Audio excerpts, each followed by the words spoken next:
Peggy 18.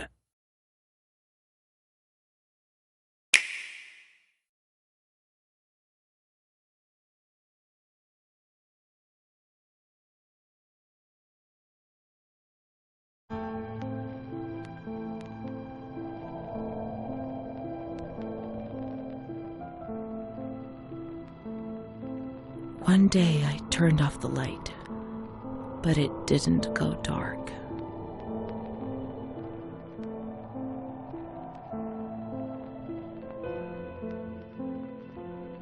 I was 16 years old, and I was afraid, always afraid, a fear that wore me down.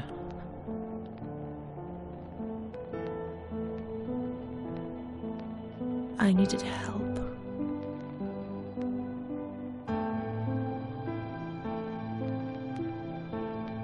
I was alone with my nightmares.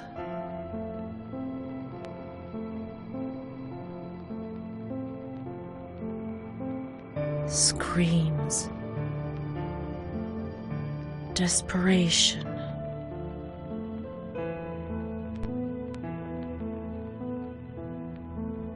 loneliness. It wasn't fear anymore. It was madness.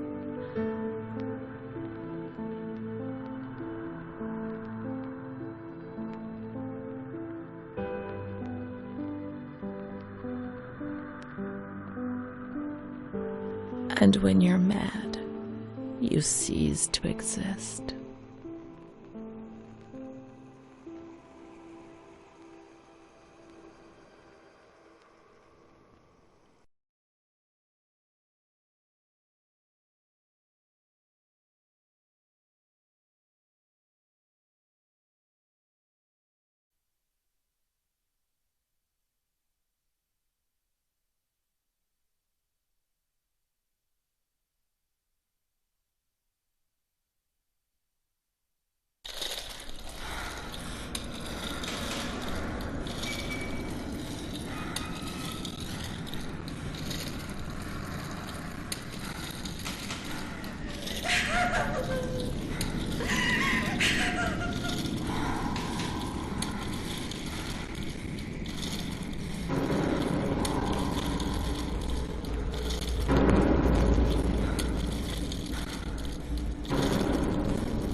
I didn't do anything. I just obeyed orders. I only obeyed orders. Charlotte's got alone. Mom will come and get us. She loves us, even though we're bad. Orders. Leave us alone. I didn't do anything. I only obeyed orders. Mom will come and get us now. I didn't do anything. I only obeyed orders. Even though we're bad. Mom won't leave us alone. I didn't do anything. Charlotte gone away. I only obeyed orders. Mom will come and get us now. She loves us, even though we're bad. I didn't do anything. I only obeyed orders.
Montefoscoli, December 20th, 1941.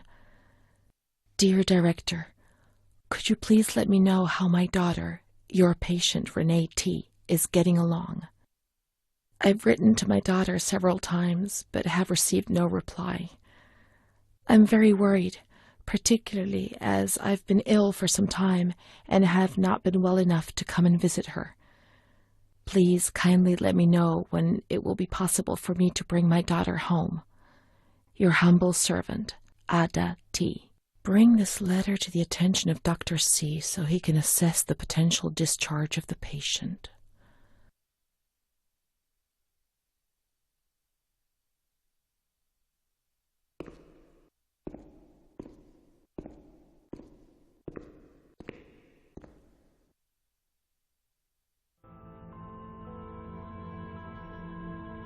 September 7th, 1938. The patient frequently indulges in recriminations expressed in an explosive tone of voice. This morning she threw away the milk, saying it was full of urine, spittle, and all kinds of other filth. Crazed, she hears voices that order her to do things. She says she heard children singing and that they were locked up in a school. January 20th, 1939. Introverted, dazed, cannot focus on anything. When questioned and stimulated, she starts crying and weeping. At other times, she laughs. June 1st. Apathetic. Eats very little. She refuses to be touched. Does not respond. Spends her time in the grounds. The cooks report that she sits on a bench in front of the kitchens. October 14th. Return of impulsive behavior. This morning she asked for 2 eggs to make zabayoni, but when she got them, she threw them up in the air. Excited, clamorous, slightly confused, takes her clothes off. December 8th. Tied to bed for 15 days. High-spirited, tends to make witty comments and use vulgar words. Laughs hysterically and pleasures herself. The nurses report that about 2 weeks ago she remained in the showers on her own and didn't want to leave. They said that when they took her away, she swore at them and then lashed out and bit them.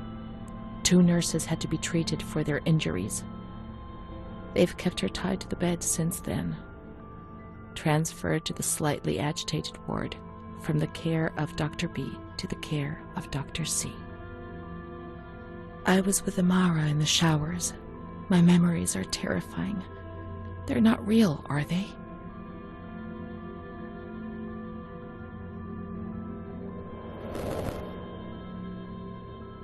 December 15th. Dr. C. Patient notes. The abnormality of her psychic state has induced her to lead a life which is irregular and tends towards delinquency. Of fickle and flighty character, she regularly discards her household duties and engages in occasional prostitution. Delinquency? Prostitution? Renee? It seems so strange, unreal. It can't be true. And Amara? She loved us and would tell us everything. She wouldn't hide anything from us. Her mental deficiency makes her deaf to the reprimands of her family. She has shown suicidal tendencies. She was brought to the ward yesterday, agitated and hysterical. Treated with cardiazol, 2 injections a week for 5 weeks. The therapies removed the light for a while, but also all her will, desire, and hope.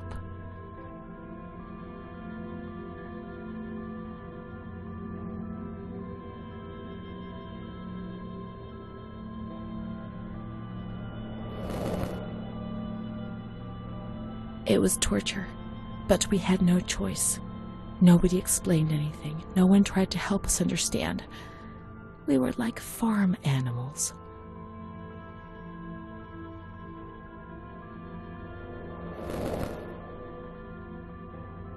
June 2nd. After a long period of calm and improvement, the patient is very agitated today and vehemently refuses to submit to a gynecological examination. She swears and curses those helping her, flailing her arms and hitting them.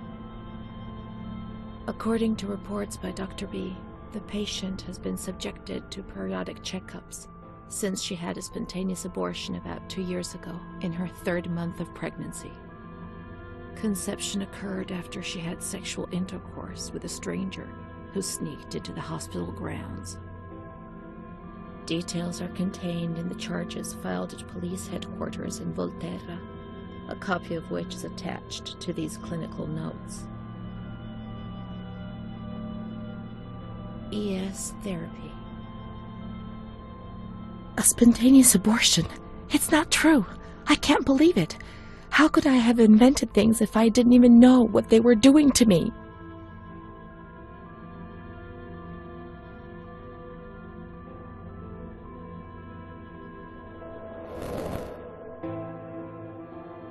And the stranger in the grounds, I don't remember. Was that another lie? Or was another memory removed? God, my head.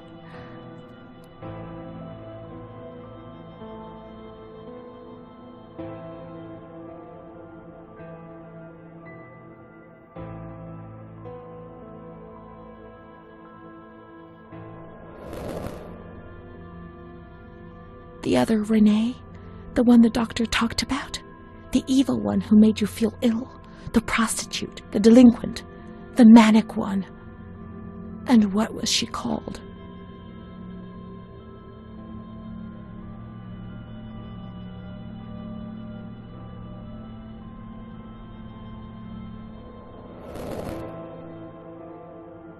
June 13th.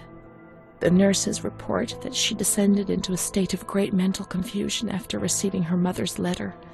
She threw her soup over another inmate because she was very anxious, and then punched a nurse. Impulsive, flails about her.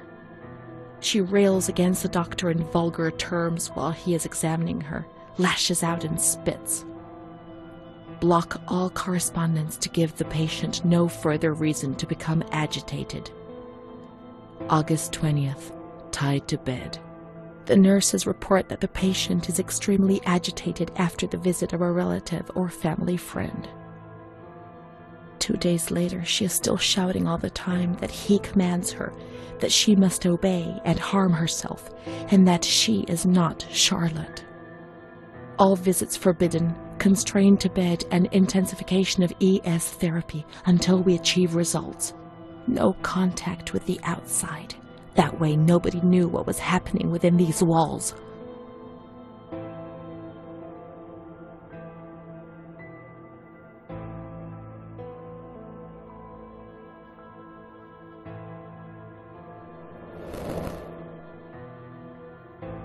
Calm down.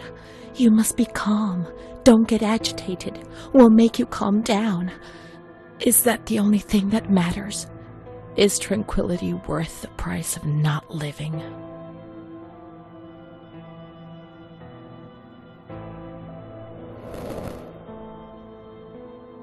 March 3rd.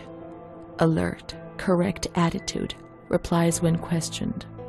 The nurses report that the patient is calm. She washes and looks after herself. She affirms the existence of a certain Amara. She says that Amara is a patient who disappeared when she was moved to this ward. No confirmation. Probably a regressive hallucination. Evaluate transfer. So, was I Amara? I can't believe it. I want to keep looking. It would change everything if we could find traces of her existence.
Amara B., aged 32, housewife, mother of 2 daughters, married to Mario B.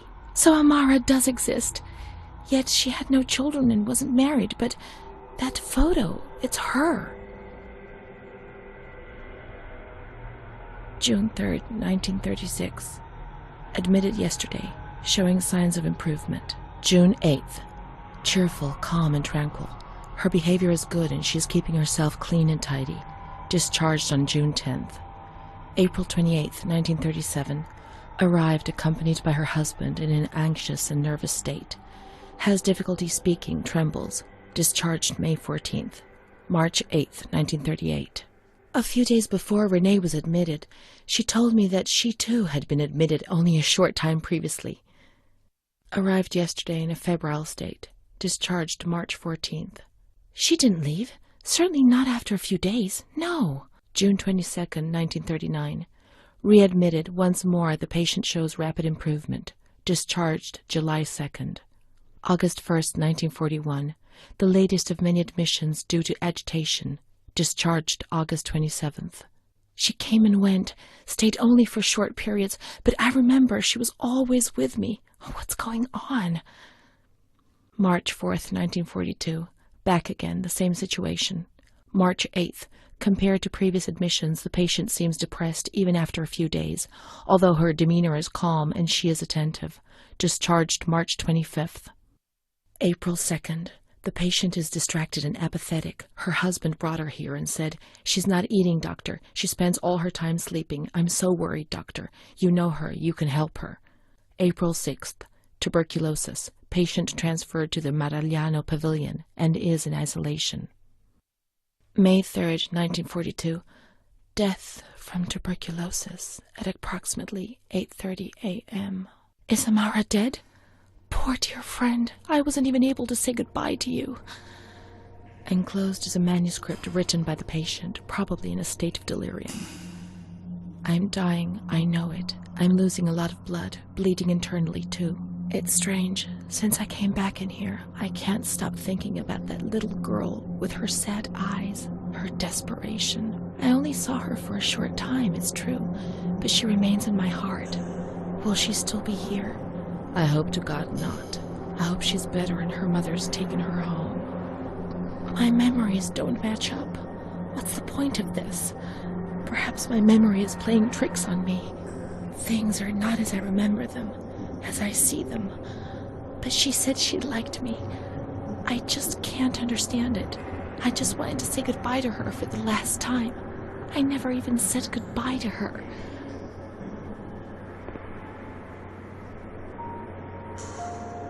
How could a soul survive in this hell? I so want to feel things again. Pain, passion. Feel the damp tears rolling down my face. To remember that I was alive.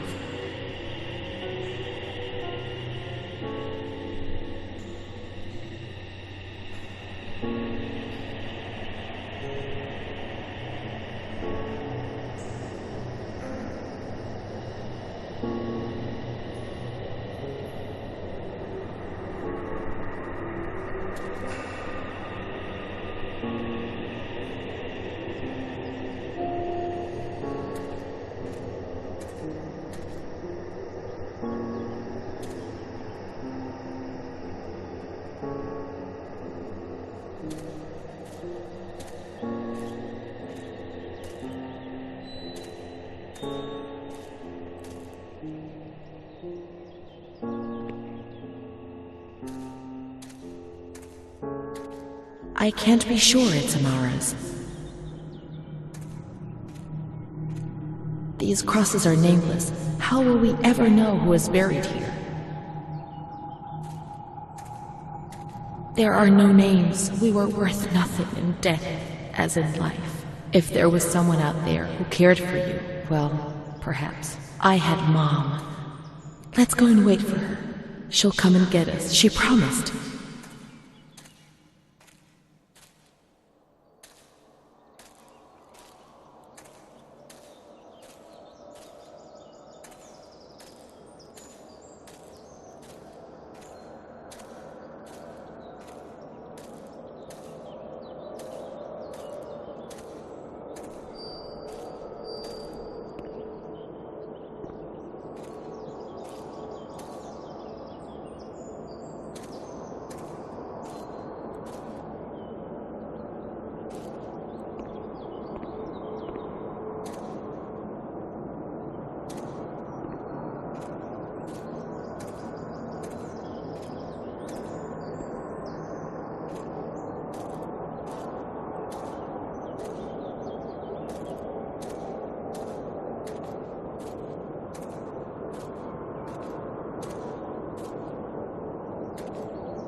Mom will come.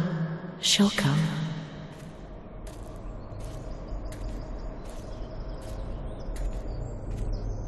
She promised, and she'll come to get us.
Home, now I understand.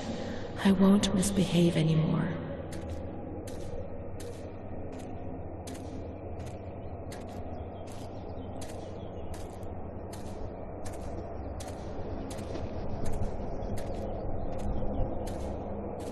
I won't misbehave again, Mom. Please don't leave me here.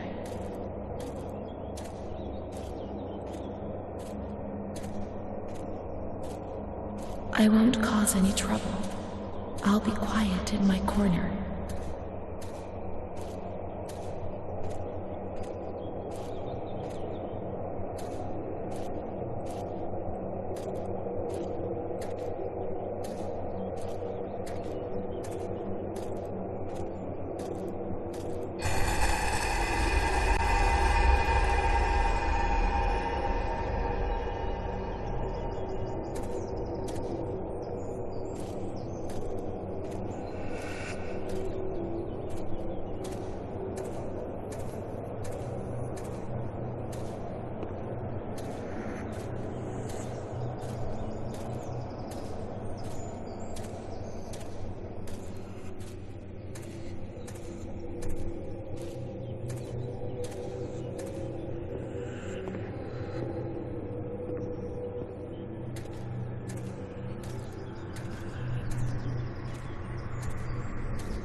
How I miss that dark corner where I used to spend whole days.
I'll stay there like a good little girl, but take me away from this place.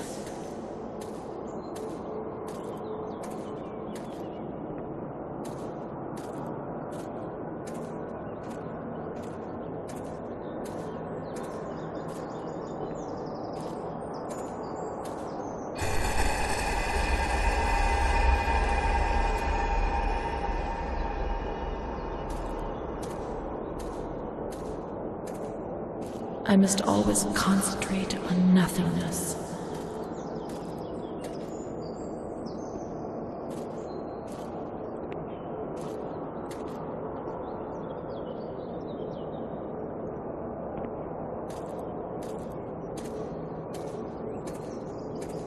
Otherwise, I get confused and I'm afraid I won't be able to find my way back.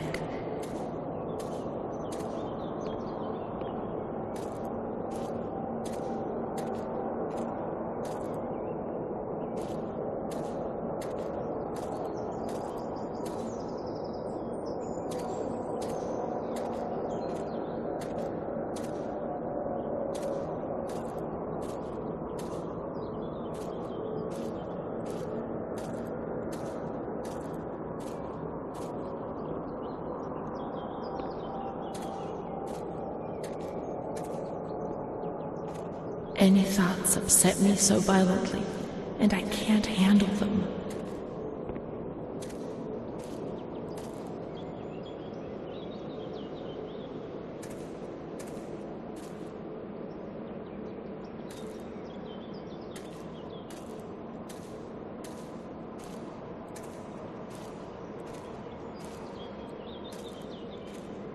I'm afraid of myself, of what I might do when I get confused and don't remember anything.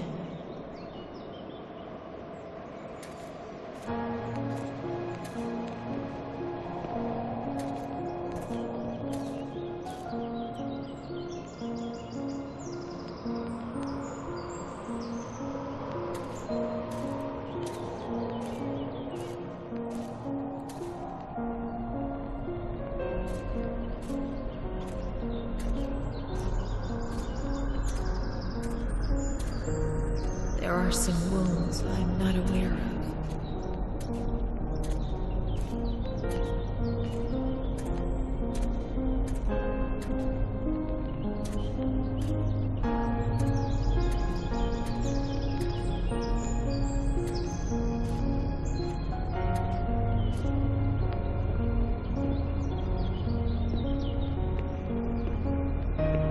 And that's the pain that causes me the most anguish.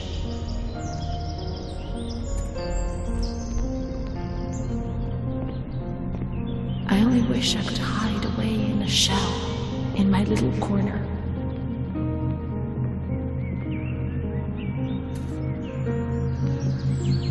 See no more, hear no more, no longer exist.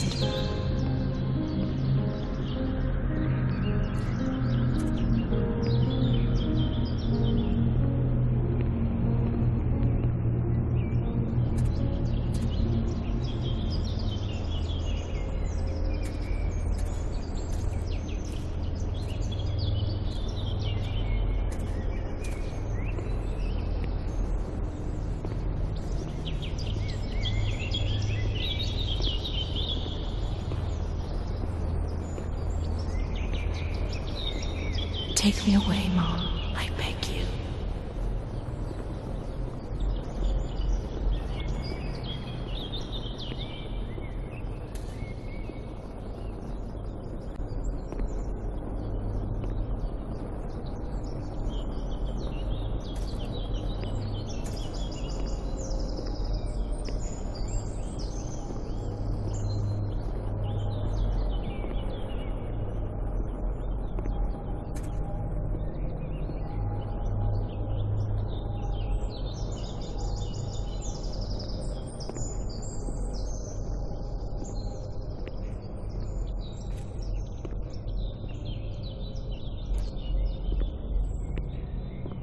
This place, time, memory.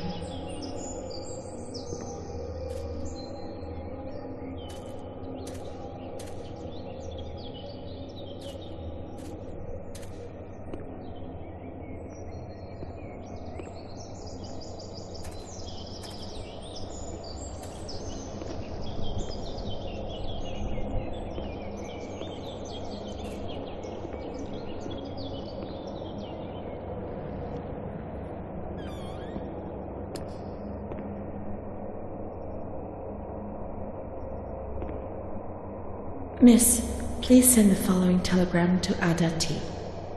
Discharge of Renee T. Impossible. Psychiatric evaluation negative.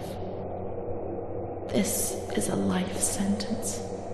I can't spend my whole life in here. I can't. It's a death sentence.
Mom knows just the same.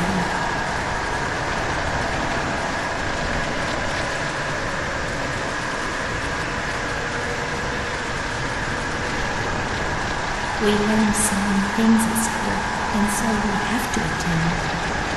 How would we get on if we didn't?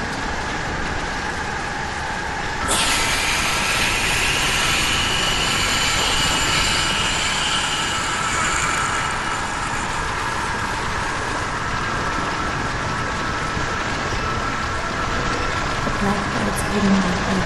That's why it hurts so much.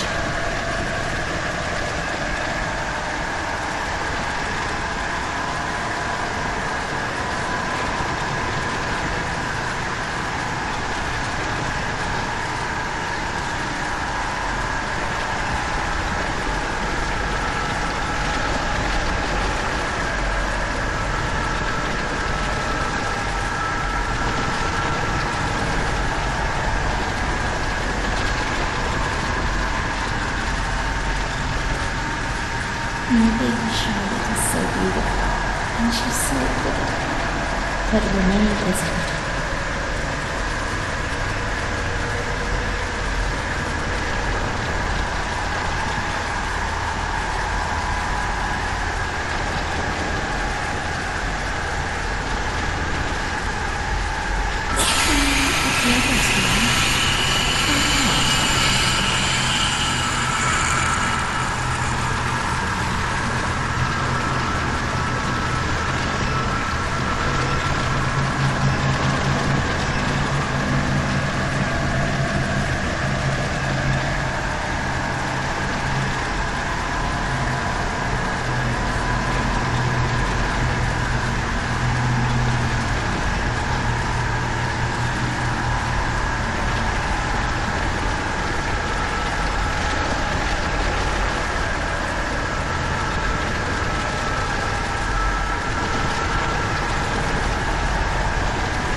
My schoolmates, when the lights there.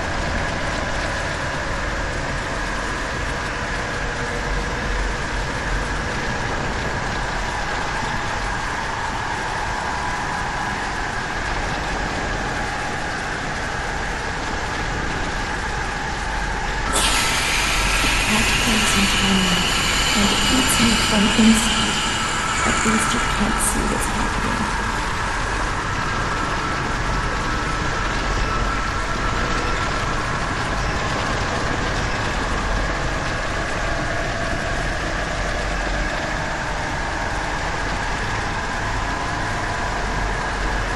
Don Gino knows everything.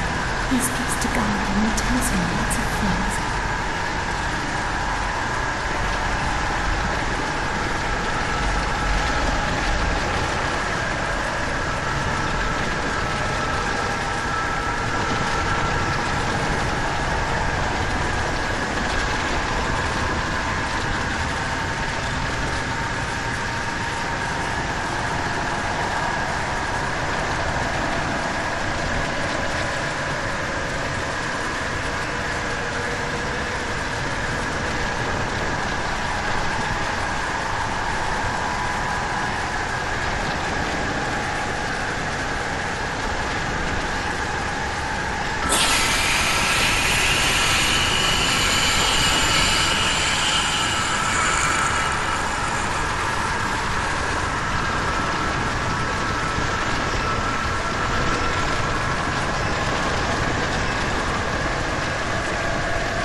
There are a lot of them.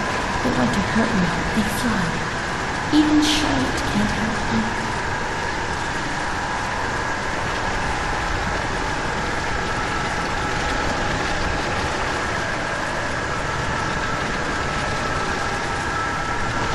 Mom works so hard because I have to eat, or I won't grow.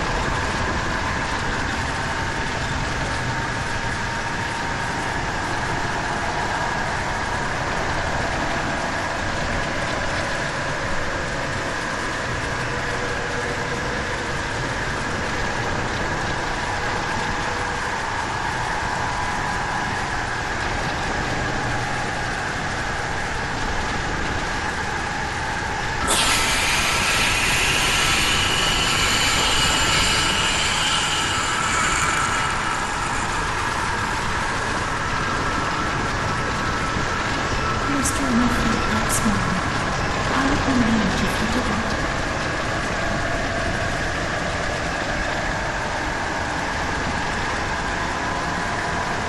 Mr. Murphy is so nice. I'm bad because I'm not kind.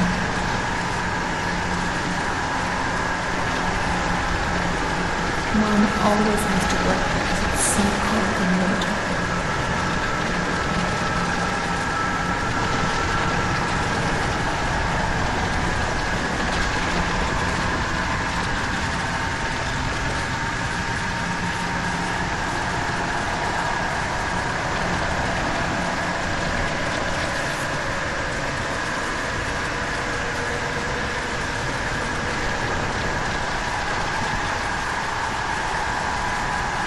When I was small, I never used to eat very much.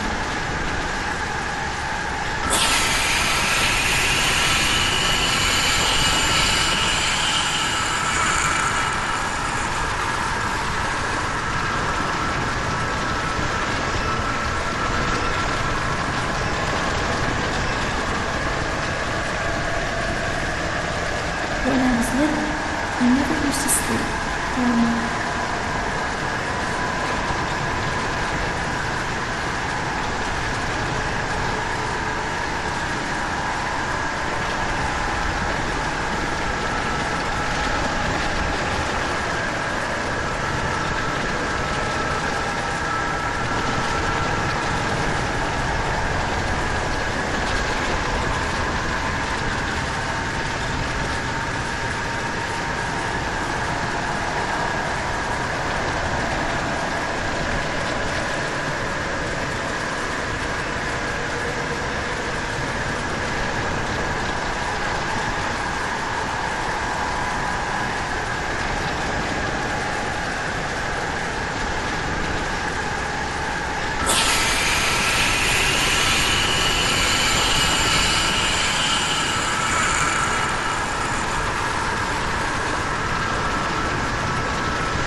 What's happened?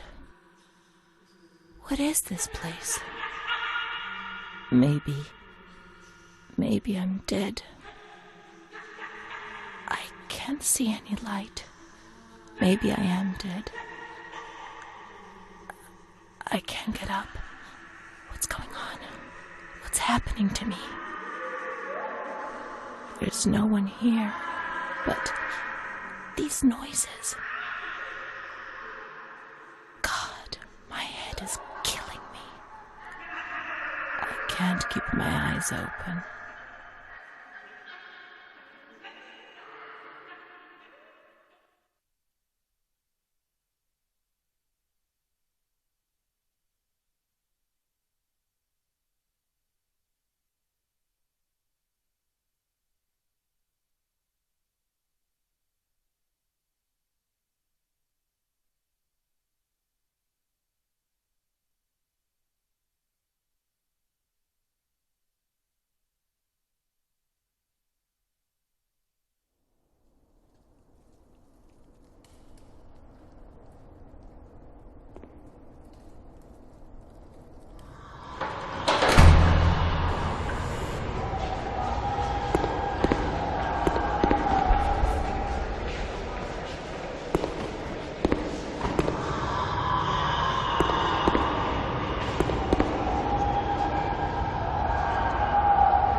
It's that heat, boy.